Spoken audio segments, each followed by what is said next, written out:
My stepdaughter told me to know my place in their house. So, I knew exactly where I belonged, gone, along with my financial contributions. You know what's funny about being told to know your place? Most people assume you'll just shrink into whatever corner they've mentally assigned you. They never consider that maybe, just maybe, you'll decide your place is somewhere they can't reach you at all. I should probably start from the beginning, though I'm still not sure where that actually is anymore. Was it when I married David 3 years ago, thinking I was getting a loving husband and maybe, eventually, a relationship with his teenage daughter? Or was it last Tuesday, when 17-year-old Madison looked me dead in the eye and delivered the line that changed everything? Let me paint you a picture first. David's one of those men who looks good on paper, successful attorney, nice house in the suburbs, talks a good game about family values. The kind of guy who'll hold doors open and remember anniversaries, but somehow never quite remembers that his daughter treats his wife like something he tracked in on his shoe. 6'2" with salt and pepper hair that makes him look distinguished in court, and this way of talking that makes people believe he's got everything under control. Classic golden retriever energy on the surface, but underneath? Well, let's just say even golden retrievers can be selectively blind when it suits them. Madison's been living with us full-time since her mother decided to find herself in Costa Rica 2 years ago. Apparently, finding yourself requires abandoning your teenage daughter and leaving your ex-husband to figure out parenting while his new wife gets to play evil stepmother without any of the actual authority. Thanks, Jennifer. Really appreciate you sticking around for the hard parts. And from day one, this kid made it crystal clear that I was temporary furniture at best. Not in obvious ways that David might notice. Oh no, she's way too smart for that. Madison inherited her father's legal mind and her mother's talent for manipulation. More like death by 1,000 paper cuts, each one so small that complaining about it would make me look petty and unstable. You know those little moments that make you question your own sanity? Like when I'd buy groceries and find my yogurt missing, but she'd swear she never touched it while literally eating said yogurt. The spoon would still be in her mouth, Greek honey vanilla dripping down her chin, and she'd look at me with these wide, innocent eyes. I bought my own, she'd say, gesturing vaguely toward the fridge where, miraculously, an identical container would appear, usually the cheap store brand she'd switched my expensive organic one for. Or how she'd monopolize the TV in the living room every single evening, sprawled across the sectional like she owned it, remote clutched in her death grip, then act absolutely shocked when I suggested maybe we could take turns. Oh, I didn't realize you wanted to watch something, she'd say with this perfectly innocent expression that made me want to scream. I mean, I was here first, but if it's really important to you. The guilt trips were masterful. This girl could make you feel selfish for wanting basic consideration in your own home. She'd learned early that playing the victim of divorce always worked on adults. Poor Madison, shuffled between households, abandoned by her mother, struggling to adjust. Never mind that she lived better than most adults I knew, or that her biggest struggle was choosing between 3 different streaming services. David, bless his oblivious heart, would just laugh it off. Girls being girls, he'd say with that indulgent chuckle that made my teeth ache, like we were both 16 and fighting over lip gloss instead of a grown woman trying to exist peacefully in her own home while his daughter systematically undermined every boundary I tried to set. I'd try to explain it to him sometimes, usually late at night when we were getting ready for bed, and I was feeling particularly beaten down by another day of subtle warfare. She's doing it on purpose, David. The food thing, the TV thing, the way she talks to me when you're not around. He'd pause in brushing his teeth, this patient expression crossing his face that I'd learned to hate. Sarah, honey, she's 17. Teenagers are self-centered by definition. It's not personal. It feels pretty personal when she tells her friends I'm not her real mom and never will be. Within earshot. While I'm making dinner. She's still processing the divorce. These things take time. Time. Everything with David came down to time. Give it time. She needs time. In time, she'll come around. As if time were this magical force that would eventually transform his spoiled, manipulative daughter into someone who saw me as anything other than an obstacle to overcome. But I'm getting ahead of myself again. Let me tell you about the 3 years leading up to last Tuesday, the slow, soul-crushing education and exactly how much you can give up of yourself before there's nothing left to give. I moved in with them 6 months after David and I got married. We'd done the whole taking it slow for Madison's sake dance, which meant I got to maintain my own apartment while spending every free moment at their house, trying to prove I was worthy of inclusion in their little family unit. The apartment I paid for but never used. The bills I covered while also contributing to their household. The careful balance of being helpful without overstepping, present without imposing. Madison was 15 then, still young enough that I thought maybe, with enough patience and understanding, we could build something resembling a relationship. I wasn't trying to replace her mother, just hoping to be someone she could trust, maybe even like eventually. I was so naive. The first month was actually okay. Madison was polite enough, testing boundaries but not outright hostile. She thanked me when I drove her places, helped with homework when asked, even complimented dinner a few times. I thought we were making progress. Then Jennifer called from Costa Rica, 3 weeks into my new living arrangement, sobbing about how much she missed her daughter and how guilty she felt for leaving. Madison spent 2 hours on that phone call, then didn't speak to me for a week. Suddenly, every attempt at connection was met with stone-cold silence or barely concealed irritation. She's confused, David explained when I mentioned the sudden shift. Jennifer calling stirred up a lot of emotions. Just be patient. Patience. The virtue I was apparently supposed to possess in unlimited quantities while his daughter worked through her feelings by making my life miserable. The food stealing started around month 2. Small things at first, a few crackers from my special box, the last of my favorite tea. When I'd mention it, Madison would look genuinely confused. Are you sure you didn't finish it yourself? I mean, we all live here. That phrase became her favorite weapon, we all live here. Used to justify taking my things, using my bathroom products, borrowing my clothes without asking. But when I tried to treat the house like it was actually ours to share, suddenly it was different rules. Those are my dishes, she'd say when I'd use the plates she'd picked out with her dad before I moved in. That's my spot, when I'd sit in what I thought was just another chair on the sectional. Dad and I always watch this show together. When I try to join them for something I'd actually introduce them to.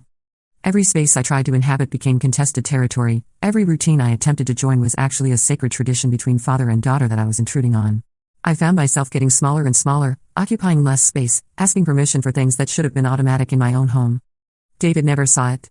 Madison was too smart to be openly rude when he was around.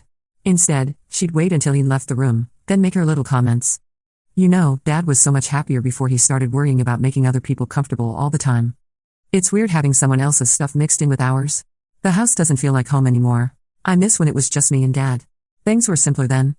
Each comment delivered with this wistful, innocent tone that made it impossible to call out without sounding paranoid.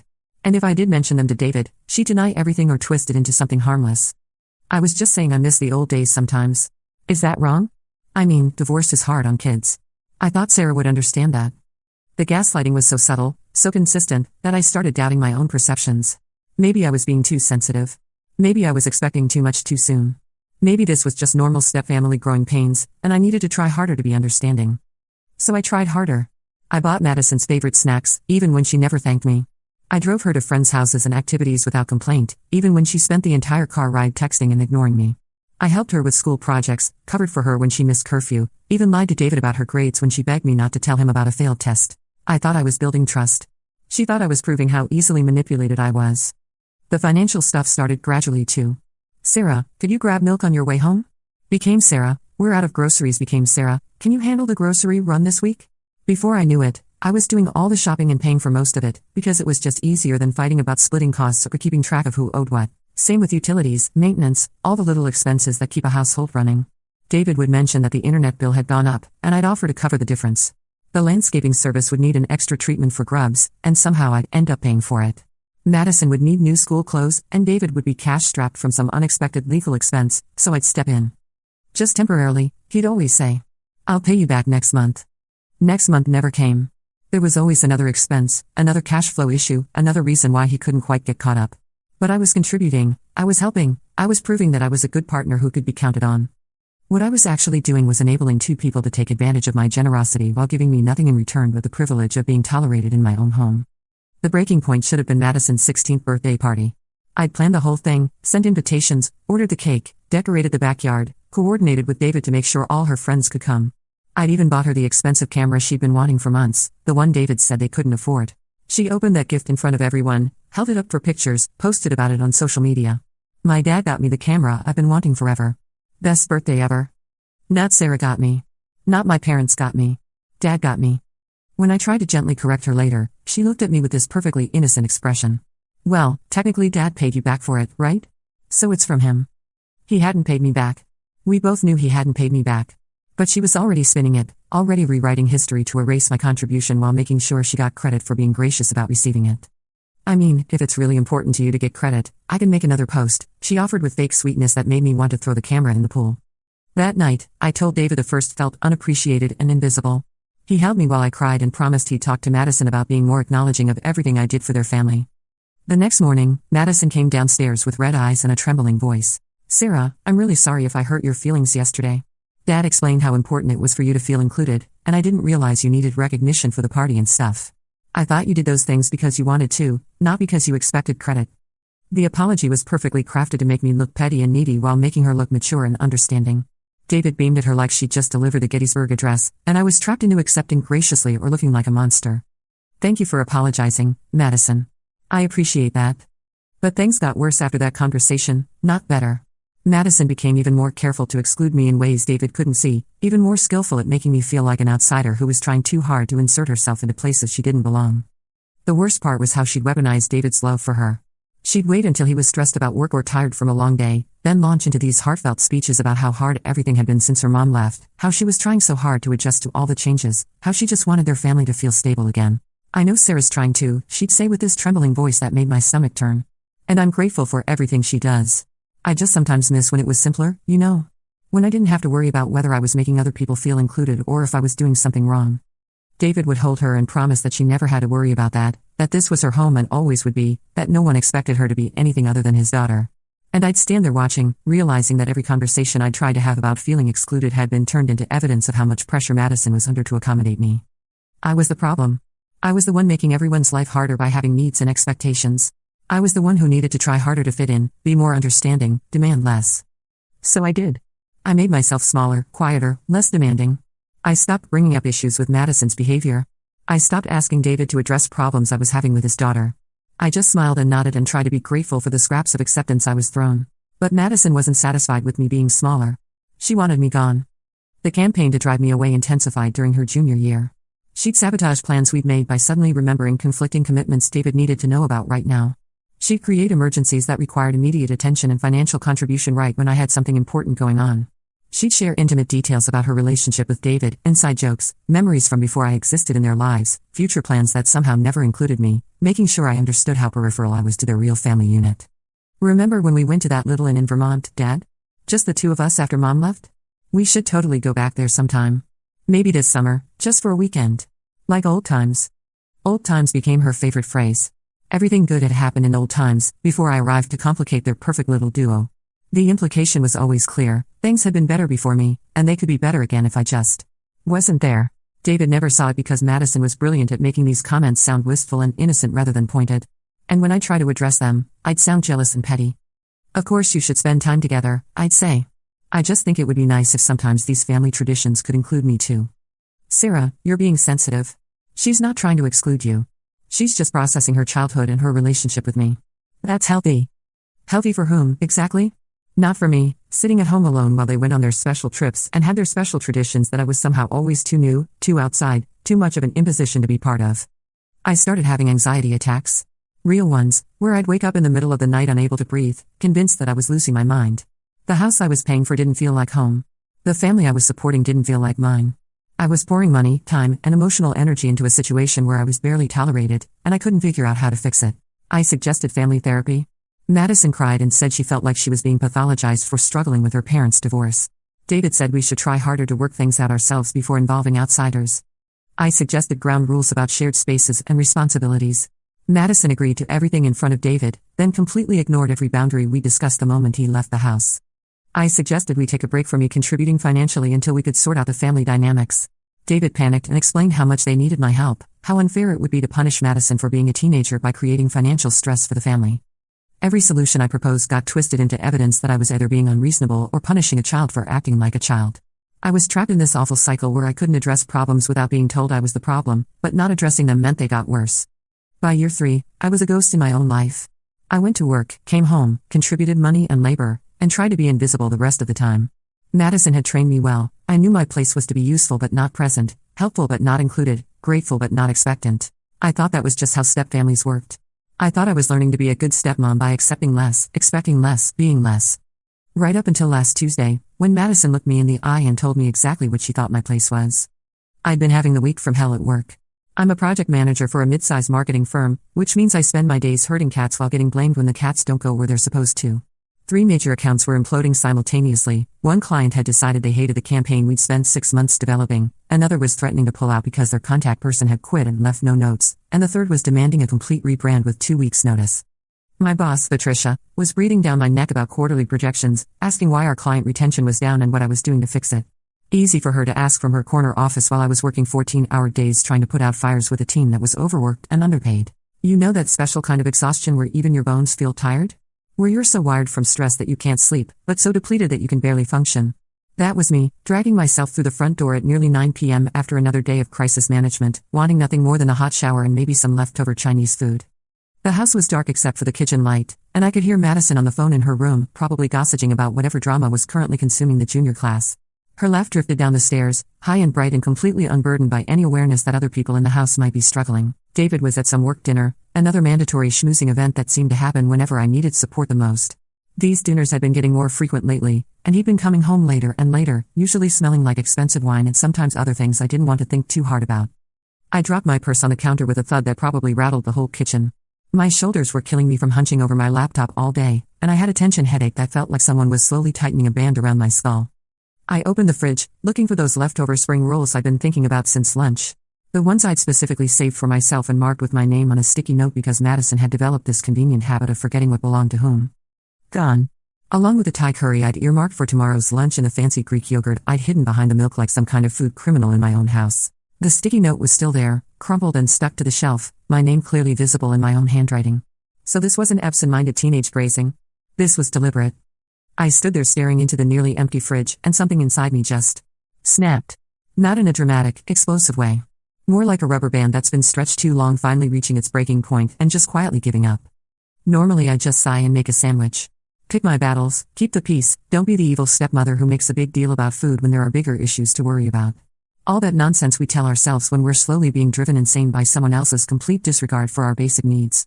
But something about that moment, standing there staring into an empty fridge after a soul-crushing day, seeing that stupid sticky note that had been completely ignored, knowing exactly where my carefully saved food had gone, just broke something inside me that had been holding on by threads for months. I marched upstairs, my work heels clicking against the hardwood with more force than necessary. Madison's door was closed, but I could still hear her on the phone, voice animated, as she talked to whoever was on the other end. Oh my gosh, you should have seen his face when she said that. I literally cannot even. I knocked. Sharp, authoritative raps that cut through her conversation. Hold on, she said to whoever she was talking to, then louder, yeah? The tone said everything. Not come in or just a minute or even what do you need? Just yeah? Like I was some kind of interruption she was barely tolerating. She opened the door wearing her favorite pajama set, the expensive one I bought her for Christmas, with that trademark expression of hers. This perfect blend of boredom and barely concealed contempt that teenagers have mastered since the dawn of time. Her phone was still pressed to her ear and she made no move to end her conversation or give me her full attention. Yeah? She repeated, making it clear that whatever I wanted had better be quick because I was interrupting something important. Did you eat my leftovers? She actually had the audacity to look confused, like this was some bizarre accusation coming out of nowhere. What leftovers? The spring rolls and curry from last night. The ones I put my name on. Oh, those. She shrugged, shifting her weight from one foot to the other like this conversation was physically painful for her. Yeah, I was hungry. There wasn't anything else. There wasn't anything else. In a kitchen full of food that I'd bought and paid for, including ingredients for probably a dozen different meals, she'd somehow been forced to eat the one thing I'd specifically claimed for myself. Madison, I had my name on those containers. I saved them for dinner tonight. She actually rolled her eyes. Actually rolled them, like I was some crazy person making unreasonable demands about food in my own house. I was hungry, she repeated with another shrug. Besides, it's not like you wrote do not touch or whatever. I didn't know it was that serious. I shouldn't have to write do not touch on food I bought for myself in my own house. And that's when she said it. That's when this 17-year-old girl, standing in the doorway of the room I was paying to keep a roof over, looked at me with all the casual cruelty that only teenagers can muster and delivered the line that would change everything. Your house? She let out this little laugh that was probably meant to sound amused but came out sharp and mean. You need to know your place here. This is me and Dad's house. You're just here. Just here. Like I was some random house guest who'd overstayed her welcome instead of the woman who'd been paying half the mortgage for 3 years. The woman who'd quietly absorbed her attitude, made excuses for her behavior, bought her gifts, driven her places, helped with homework, covered household expenses, and tried so desperately hard to be understanding because I knew divorce was hard on kids. Just here. I stood there for a moment, letting those words sink in while Madison turned back to her phone conversation like she hadn't just dropped a bomb in the middle of my life. Sorry about that, she said into the phone, her voice immediately shifting back to bright and animated. Stepmother drama. You know how it is. She started to close the door in my face, dismissing me like I was nothing more than an annoyance she'd dealt with, but I put my hand out to stop it. You're absolutely right, I said. She paused, phone still at her ear, probably surprised that I wasn't arguing or getting upset. I do need to know my place. Thank you for clarifying that for me.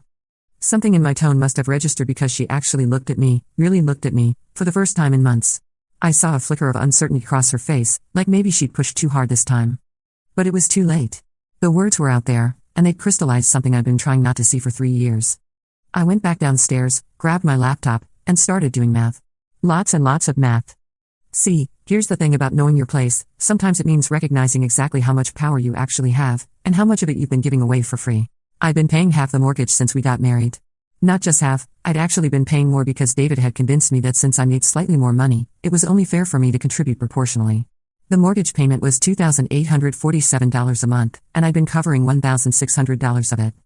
Then there were utilities, electricity, gas, water, trash, internet, that ridiculous premium cable package Madison insisted she needed for her studies.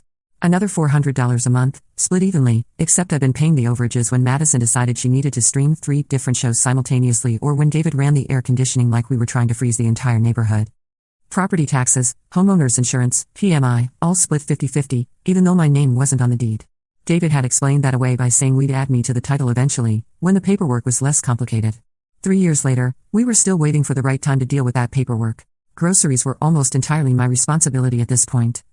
Madison was a growing teenager with expensive tastes, and David was always too busy or too tired to shop. I'd been spending around $800 a month feeding a family of 3, plus all the special items Madison requested, the organic everything David preferred, the expensive wine for his business dinners. Then there were the extras, the pool maintenance service Madison had convinced David they needed, the landscaping company that kept their yard looking like a magazine spread, the cleaning service that came twice a month because nobody else wanted to do deep cleaning. Home repairs, maintenance, random expenses that kept popping up. I pulled 3 years of bank statements and started adding it up. The numbers were staggering. Mortgage contributions, $57,600 utilities, $14,400 property taxes and insurance, $12,000 groceries and household supplies, $28,800 services and maintenance, $8,400 miscellaneous expenses, repairs and Madison's various needs, $6,200, $127,400. In 3 years, I contributed $127,400 to maintaining a household where I was apparently just a temporary guest who needed to know her place. But that wasn't even the worst part. The worst part was calculating what my share of the equity should be, based on my contributions. The house had been worth $425,000 when I moved in, and similar properties in the neighborhood were now selling for around $510,000. David had owed about $340,000 on the original mortgage. By my calculations, between mortgage payments and appreciation, there was roughly $170,000 in equity now. Based on my contributions, I should have been entitled to about $65,000 of that. $65,000 in equity for a house where I apparently didn't belong. I spent the next few hours making phone calls and sending emails. Amazing how much you can accomplish when you finally stop trying to make everyone else comfortable and start thinking about what you actually need. My first call was to Linda Hendricks, the lawyer who'd handled my divorce from my first marriage. She listened to my situation with the kind of professional sympathy that told me she'd heard variations of this story many times before. You have a strong case for reimbursement, she said after I'd gone through the numbers. Even without your name on the deed, the financial contributions you've made could be considered unjust enrichment, especially if you can document them well. I can. I've got bank statements, receipts, everything. Good. There's also the question of whether you've established any kind of common law interest in the property, but that's harder to prove and would take longer to litigate.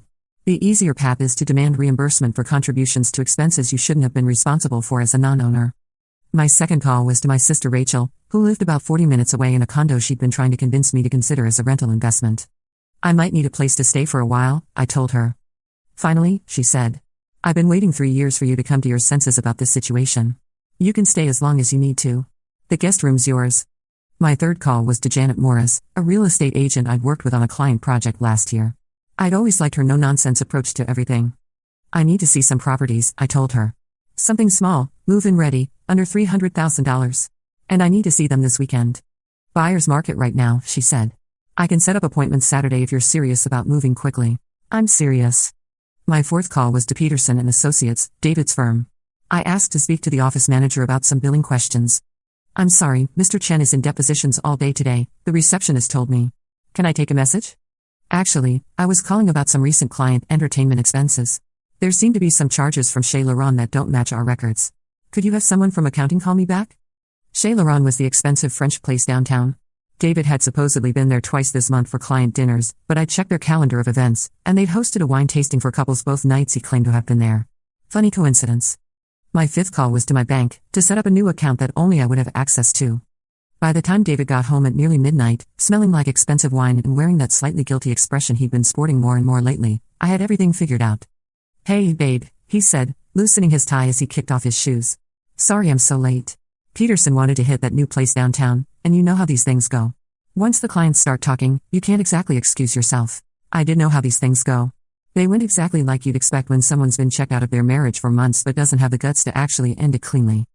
We need to talk, I said from my spot on the couch, laptop still open with spreadsheets full of numbers that told the story of 3 years of financial manipulation. He froze halfway through taking off his jacket. That sounds ominous. Sit down, David. He sat in the chair across from me, and I could see the wheels turning behind his eyes, probably trying to figure out what he might have done wrong and how to talk his way out of it. His lawyer brain was already working, looking for angles and explanations and ways to redirect the conversation. Your daughter told me I need to know my place in this house, I said without preamble. His face went through this interesting series of expressions: confusion, annoyance, then that particular look men get when they're about to defend someone who doesn't deserve it. Madison's just going through a phase. She's right, though. I cut him off before he could launch into his usual excuses about teenage behavior and adjustment periods and how much patience everything required. I do need to know my place. And I figured it out. I slid a folder across the coffee table. It was thick, full of bank statements and receipts and calculations that represented 3 years of contributions to a household where I was apparently just a guest. I've done some math. That's how much I've contributed to this household over the past 3 years. Mortgage payments, utilities, groceries, property taxes, insurance premiums, maintenance costs, even that ridiculous pool cleaning service Madison insisted you needed. David opened the folder with the cautious expression of someone who suspected he was about to see something he didn't want to see. I watched his face go pale as he scanned the numbers, his lawyer brain immediately understanding the implications. It was more than he'd expected, significantly more. I'd been very, very thorough. I'd also calculated what my share of the equity should be, based on my contributions. It's all documented, with receipts and bank statements. My lawyer says it's pretty straightforward. Your lawyer? His voice cracked slightly on the last word. Linda Hendricks. You remember her, she handled my first divorce. Turns out when you pay for half of everything but your name isn't on the deed, there are laws about that. Who knew? I leaned back against the couch cushions, feeling calmer than I had in months. There was something liberating about finally having all the cards on the table, about not pretending anymore that this situation was sustainable or fair. But here's the thing, David. I don't actually want to fight you for half the house. I don't want to drag this through the courts and make everything ugly, especially with Madison being so close to graduation. Relief flickered across his face, quickly followed by suspicion. 3 years of marriage had taught him to be wary when I was being reasonable about things that should make me angry. What do you want? I want out. Clean, simple, no drama. I want my financial contributions returned, not as equity, just as reimbursement for expenses I shouldn't have been paying as a non-owner. I want my name off all the bills and accounts, effective immediately. And I want to be gone by the weekend. The silence stretched between us, filled with all the things we'd never said and probably never would. David looked like he was trying to solve a complex equation, probably figuring out how he was going to cover all those expenses on his own once his personal ATM walked away. You can't be serious. Your daughter made it very clear that this is your house, not mine. So I'm respecting that. I'm going where I actually belong, which is anywhere but here. I closed my laptop and stood up, smoothing down my wrinkled work clothes. I'll be staying at Rachel's until I find a place. The moving truck comes Saturday morning. I've already arranged for my last utility payments to process Friday night, so you'll want to call and set up new accounts in your name. And if I don't agree to this? If I fight the financial stuff? I smiled, and something in my expression must have warned him, because he actually leaned back in his chair like he was trying to put distance between us. Then we do this the hard way. Divorce proceedings, asset division, me asking for spousal support based on the lifestyle I've become accustomed to during our marriage. I'll subpoena your financial records, including those business dinner expenses that don't quite add up. I'll have my lawyer depose everyone at your firm about your recent work habits and client entertainment practices. I paused, letting that sink in while watching his face cycle through several shades of pale. Did you really think I didn't notice the credit card charges, David? Chez Laurent on Tuesday nights when you said you were working late? The same restaurant that hosts couples wine tastings every Tuesday? Or the fact that you've been coming home smelling like someone else's perfume for the past 6 months? His mouth opened and closed like a fish gasping for air. How did you know my place, remember? My place is being 3 steps ahead of people who underestimate me. I gathered up my papers and headed toward the stairs. Oh, and David? You might want to have a conversation with your daughter about gratitude. Because the gravy train just left the station, and she's about to learn exactly how much my financial contributions were actually worth. I was halfway up the stairs when he called after me, his voice smaller than I'd ever heard it. What am I supposed to tell Madison? I paused, my hand on the banister, and looked back at him. He looked smaller somehow, shrunk into that chair like a man who'd just realized he'd been playing poker with someone who'd been counting cards the whole time. Tell her she got exactly what she wanted. She wanted it to be just you two in your house? Congratulations. Now it is. The next few days were a blur of packing, paperwork, and phone calls. Amazing how quickly you can untangle a life when you're not trying to spare everyone else's feelings or protect them from the consequences of their own actions. I took Thursday and Friday off work, claiming a family emergency. Which wasn't technically a lie. My family emergency was that I'd finally realized I deserved to be treated like family instead of like hired help. Madison was out when I started packing on Thursday morning, probably at school, though I suspected David had arranged for her to be elsewhere to avoid the drama. She'd been avoiding me since Tuesday night anyway, probably sensing that something had shifted in the household dynamic. Smart girl. Too bad she hadn't been smart enough to realize that pushing people too far usually backfires. I started with my clothes, methodically folding and packing everything I'd brought into this house 3 years ago.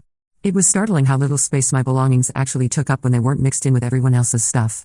3 years of trying to blend into their lives, and I could fit everything that was actually mine into 6 boxes and 2 suitcases. The movers would handle the furniture I'd brought, my grandmother's antique dresser, the reading chair from my apartment, the artwork I'd inherited from my parents.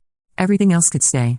I didn't want their sectional sofa or their king-size bed or any of the shared purchases that came with shared memories I no longer wanted to carry. While I packed, I made phone calls. First, to all the utilities and services, canceling my responsibility for payments effective Friday at midnight. The customer service representatives were surprisingly understanding when I explained I was removing myself from accounts due to divorce proceedings. You'll want to make sure the primary account holder sets up new payment methods, the electric company rep warned me. Otherwise service could be interrupted. I'll be sure to mention that, I said, making a note to do exactly that in my goodbye letter. Next, I called my credit card companies to make sure David couldn't make any charges on cards where he was an authorized user. Turned out he'd been using my platinum card for those mysterious business dinners. The charges were all there in black and white, expensive meals for 2 at romantic restaurants, wine tastings, even a weekend at a boutique hotel in Napa that he'd supposedly gone to alone for depositions. Amazing how much evidence people leave behind when they assume no one's paying attention. My lawyer called Thursday afternoon with good news. David's attorney contacted me, Linda said. They want to settle quickly and quietly. Full reimbursement of documented expenses, no contest on the divorce, clean separation of assets. How quickly? They're proposing to have everything finalized within 30 days. Very unusual for them to move this fast, unless they're worried about what might come up in discovery. I smiled, remembering David's face when I'd mentioned those credit card charges. They should be worried. Friday morning, I did something I hadn't done in 3 years. I slept until I woke up naturally, then made myself breakfast without worrying about leaving enough food for anyone else or checking to see what Madison might want. The kitchen felt different somehow. Lighter. Like a weight I hadn't even realized I'd been carrying had suddenly been lifted off my shoulders. I was scrambling eggs when Madison finally made an appearance, shuffling downstairs in her pajamas with that sulky expression that meant she'd been ordered to talk to me and didn't want to. Dad says you're moving out, she said without preamble, sliding onto one of the kitchen stools. That's right. Because of what I said? I looked at her, really looked at her, for the first time in months. She was beautiful, I had to admit that. 17 and golden and completely unaware of how much damage her casual cruelty could inflict. In another life, if things had been different, I might have enjoyed watching her grow up. No, Madison. Because of what you made me realize. She picked at her cuticles, a nervous habit she'd had since childhood. I didn't mean it the way it sounded. Yes, you did. I turned back to my eggs, not willing to let her off the hook with a half-hearted non-apology. And you were right. I did need to know my place. I just meant, you meant that I don't belong here. That this is your house with your dad, and I'm just some outsider you have to tolerate. I slid my eggs onto a plate and turned to face her. And you're absolutely right. I don't belong in a place where I'm not wanted. Her face crumpled a little, and for a moment she looked like the scared 15-year-old who'd lost her mother instead of the manipulative, almost adult who'd been making my life miserable for 3 years. But where will you go? Somewhere I'm appreciated, I said simply. Somewhere my contributions matter and my presence is actually welcome. I sat down with my breakfast, and we ate in silence, me enjoying my eggs, her picking at a piece of toast she'd grabbed from the counter. Dad's really stressed, she said eventually. I imagine he is. Turns out I was contributing more to this household than either of you realized. He said something about money. About bills. I nodded. All those expenses I was helping with? The ones you never had to think about because they just magically got paid? Your dad's going to have to cover them himself now. But we can't afford, she stopped herself, probably realizing how that sounded. Can't afford what, Madison? Can't afford the premium cable package you insisted you needed? Can't afford the pool service you had to have? Can't afford the expensive groceries I've been buying for the past 3 years? Her face flushed. I didn't know you were paying for all that stuff. Of course you didn't know. Because you never had to think about it. You just assumed that food appeared in the fridge and bills got paid and services got rendered because that's how life works when you're 17 and someone else is handling all the adult responsibilities. I finished my eggs and rinsed my plate in the sink. But here's the thing, I wasn't your parent. I wasn't obligated to provide for you. I did it because I was trying to be part of your family, trying to contribute to a household I thought I belonged in. You could still. No. I cut her off before she could finish whatever plea she was about to make. I could still what? Keep paying for things while you treat me like an unwelcome guest? Keep contributing to a household where I'm told I need to know my place? She was quiet for a long moment, staring down at her hands. I'm sorry, she said finally, so quietly I almost missed it. I'm sure you are. Now that the consequences are real. That's not fair. I laughed, and it came out sharper than I'd intended. You want to talk about fair? Fair would have been you treating me with basic respect from day one. Fair would have been your father insisting on that instead of making excuses for your behavior. Fair would have been me being included in family decisions instead of being told I need to know my place. I grabbed my purse and keys from the counter. But you know what? Life isn't fair, Madison. And sometimes people who take advantage of others' generosity find out that generosity has limits. I was almost to the door when she called after me. Are you ever coming back? I stopped, my hand on the doorknob, and considered the question. Was there any scenario where I could come back to this house, this family, this life where I'd made myself so small I'd almost disappeared? No, I said without turning around. I'm not. The moving truck arrived Saturday morning at exactly 8 a.m. I'd hired a full-service company, the kind that packs everything for you and handles all the heavy lifting. Worth every penny to avoid having to negotiate with David about who would help or when it was convenient for them. Madison stayed in her room the entire time, music blasting behind her closed door. David hovered around the edges, looking lost and slightly panicked as he watched 3 years of shared life get loaded into cardboard boxes. Sarah, he said as the movers carried out my grandmother's dresser. Are you sure about this?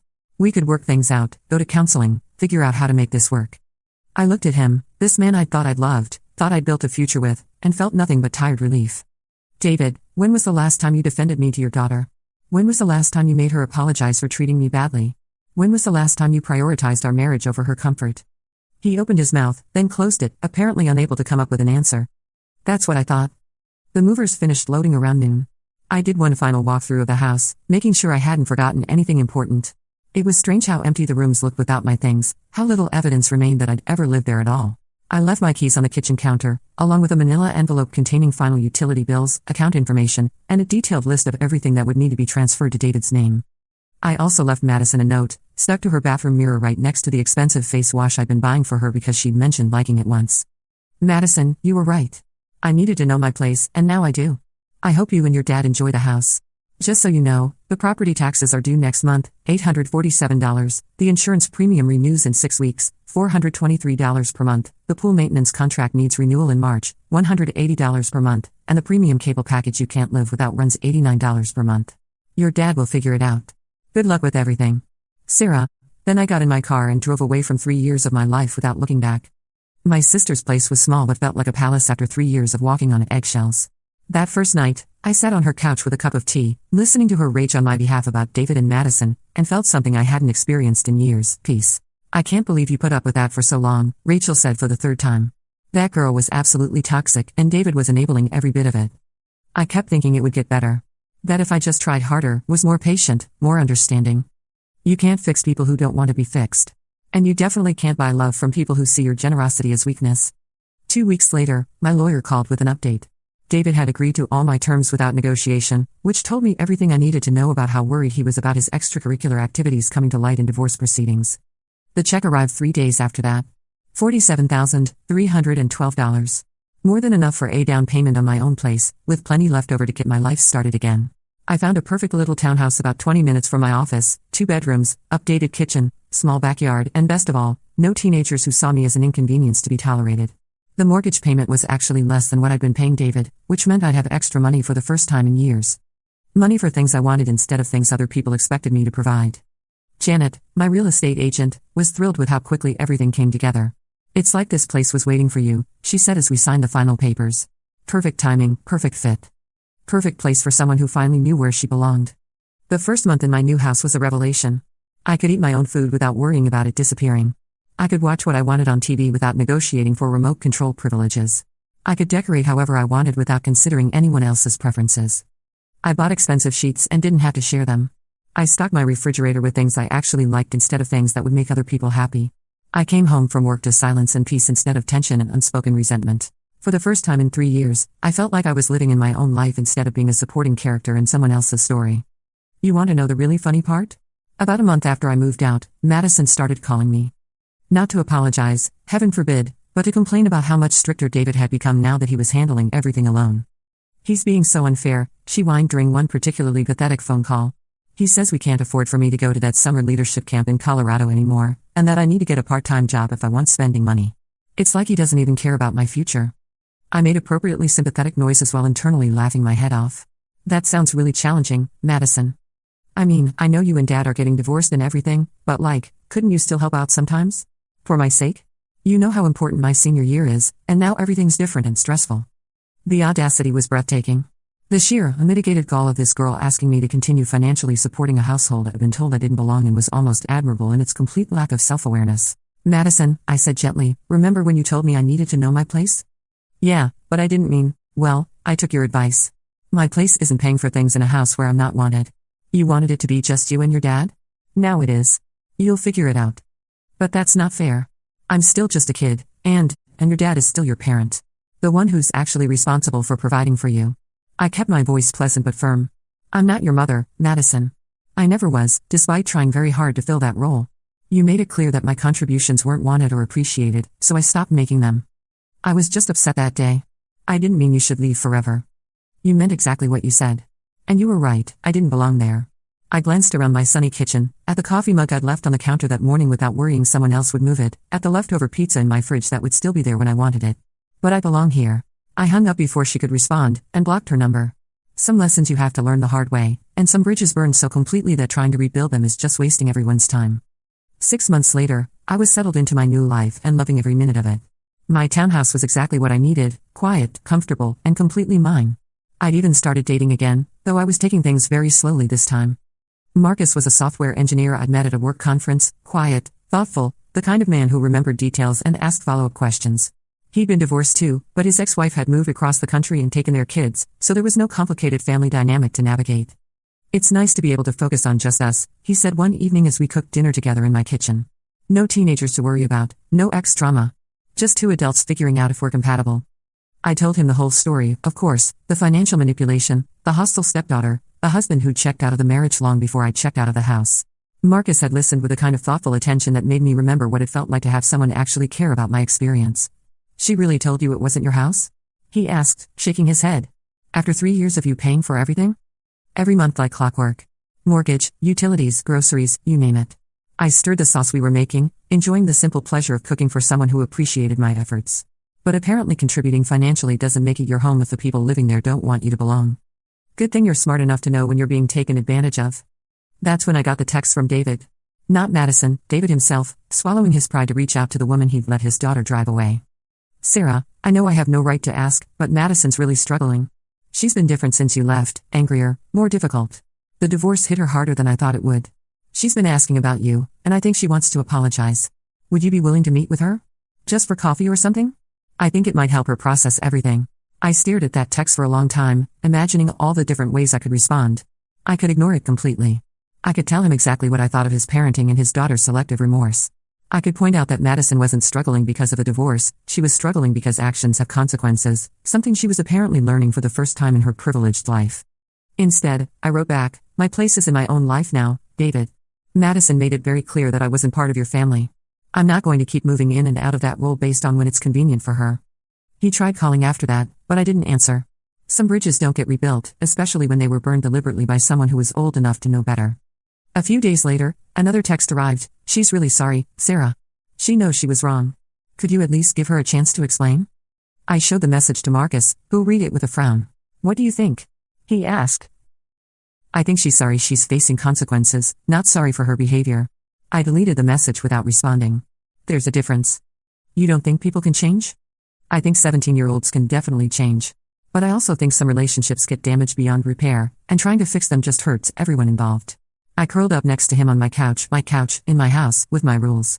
Madison spent 3 years training me to accept less, expect less, be less. I'm not going back to that dynamic just because she's finally learning what my contributions were actually worth. Marcus kissed the top of my head. Sounds like you know your place pretty well now. I laughed. I do. And it's nowhere near them. A year later, I heard through mutual acquaintances that David had sold the house, couldn't afford the payments on his own, apparently, and moved into a smaller place across town. Madison was working part-time at a local coffee shop to help with expenses, and word was she developed quite the attitude about having to contribute to household costs.